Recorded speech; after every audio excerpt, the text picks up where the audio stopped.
In today's video, I'll teach you how to return an item on Target. First of all, launch open any browser of your choice. You can see over here, I've opened Google Chrome. Now click on the search bar and type in target.com, press enter.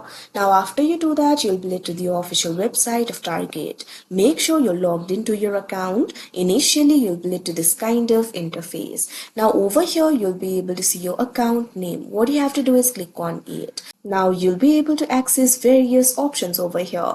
Right over here, you'll be able to find this option for purchase history. Click on it. Now after you do that, you'll be led to the purchase history interface of Target. You'll be able to see all of your orders over here. Right now, I do not have any orders, but I'll tell you what to do. So the easiest method to return the item is to simply visit the store. After you visit the store, you'll be able to return your item.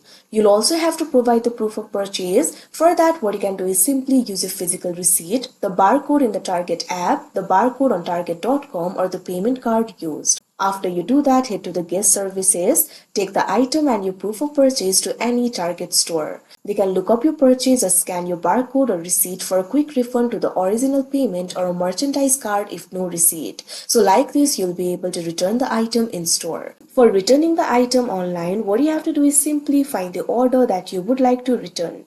After you do that, what you have to do is simply select the item that you would like to return and choose the option for return.